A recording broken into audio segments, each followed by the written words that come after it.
Well trend ব্যক্তিদের দ্বারা যখন দেশে আসবে এবং তাদের থেকে যখন শিক্ষা লাভ করবে মাননীয় স্পিকার, তখন এই দেশের মানব সম্পদ অনেক উন্নয়ন করবে মাননীয় স্পিকার। এই বোঝা থেকে সেটা আমাদের শক্তিতে রূপান্তরিত হবে মাননীয় স্পিকার। মাননীয় স্পিকার, আজকে আমাদের স্টেক হোল্ডার কারা কারা মাননীয় স্পিকার, সেটা যদি বলে মাননীয় স্পিকার, সেটা হচ্ছে সাধারণ জনগণ, দেশের সাধারণ জনগণ আমাদের প্রধান স্টেক হোল্ডার। দ্বিতীয়ত যারা উচ্চশিক্ষার জন্য বিদেশে যাচ্ছে তারা আমাদের স্টেক হোল্ডার মাননীয় স্পিকার। তৃতীয়ত মাননীয় স্পিকার, গবেষণার সংশ্লিষ্ট প্রতিষ্ঠান ও সেই গবেষণা সংশ্লিষ্ট প্রতিষ্ঠানের অনুযায়ী মাননীয় স্পিকার। চতুর্থ বিষয় হচ্ছে মাননীয় স্পিকার যে আমাদের স্টেক হোল্ডার হচ্ছে উচ্চশিক্ষার জন্য যারা যে শিক্ষার্থীরা আগ্রহী তারাও আমাদের আজকে স্টেক হোল্ডার মাননীয় স্পিকার।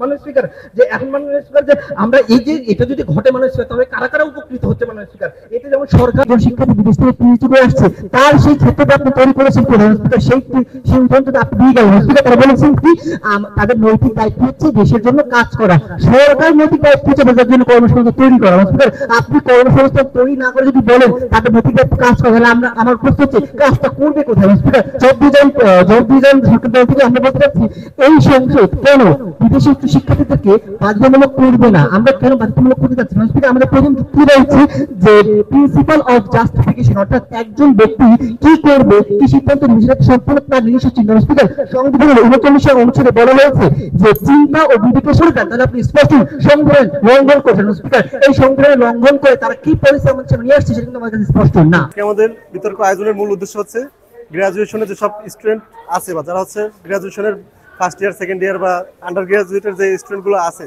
তারা যাতে হচ্ছে সিদ্ধান্ত নিতে পারে যে তাদের কেরিয়ারে আসলে কোন দিকে যাওয়া উচিত। তারা কি হচ্ছে বিদেশে যাওয়ার চেষ্টা করবে নাকি দেশে থেকেই কোনো একটা সরকারি চাকরির জন্য চেষ্টা করবে। তো তাদের এই সিদ্ধান্ত নিতে যাতে তারা একটু উপকৃত হয় বা সিদ্ধান্ত নিতে যাতে তাদের একটু সহজ হয়, তারই প্রেক্ষিতে বা তারই প্রয়োজনে আমাদের হচ্ছে আজকের এই ডিবেটের আয়োজন। এই ধরনের আয়োজন আমাদের বিশ্ববিদ্যালয়ের অত্যন্ত গুরুত্বপূর্ণ। আজকের যে আয়োজন ছিল, আমাদের যে একটা বদ্ধমূল ধারণা বা বদ্ধপরিকর ধারণা যে আমরা ছোট কোনো প্রতিষ্ঠানে বা পেরিফেরাল কোনো প্রতিষ্ঠানে যদি পড়াশোনা করি আমাদের সেই সুযোগ হবে না। তো এই অনুষ্ঠানগুলোর মাধ্যমে আমরা এটাই প্রচার করতে চাচ্ছি যে আজকে যদি আমাদের হাতে ইন্টারনেট থাকে, গুগল থাকে, এআই থাকে, চ্যাটজিপিটি থাকে, আমরা সেগুলোকে কাজে লাগিয়ে একটা বৃহত্তর নেটওয়ার্কিং ক্রিয়েট করতে পারি। এবং এই ধরনের প্রোগ্রামগুলো আরো যদি আমরা তৈরি করতে পারি, অ্যারেঞ্জ করতে পারি, তাহলে আমাদের শিক্ষার্থীরা আরো সচেতন হবে, তারা জানতে পারবে যে ব্যাপারগুলো কি এবং আমাদের হাতে যে পুরো বিশ্বটা সেটাও তারা বুঝতে পারবে। তারা আর হতাশায়ও ভুগবে না, তারা চাবে সামনের দিকে যেতে। বিতর্ক হচ্ছে এমন একটা ব্যাপার যেটা হচ্ছে আমাদেরকে দুইটা ওয়ার্ল্ডে ভাবতে শেখায়।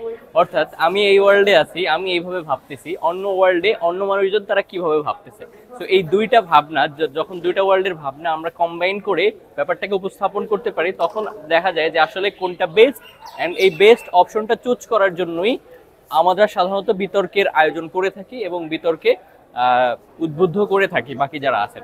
ডিবেট হচ্ছে বা বিতর্ক হচ্ছে এমন একটি শিল্প যে শিল্পের মাধ্যমে আমরা আমাদের প্রতিভাকে, আমাদের যুক্তি দিয়ে আমাদের চিন্তা ভাবনাকে আমরা সকলের মাঝে উপস্থাপন করি। এবং সেই জায়গা থেকে বরিশাল ইউনিভার্সিটি ডিবেটিং সোসাইটির সাথে আজকের এই Barisal university research and higher education সোসাইটির যে কোলাবোরেশনের যে ডিবেটটি, সেই ডিবেটটি অত্যন্ত চমৎকার ছিল। এবং আজকের ডিবেটে মাননীয় ভাইস চ্যান্সেলর স্যার উপস্থিত ছিলেন, তিনিও অত্যন্ত খুশি, আনন্দ মনে তিনি আমাদের ডিবেটকে উপভোগ করেছেন।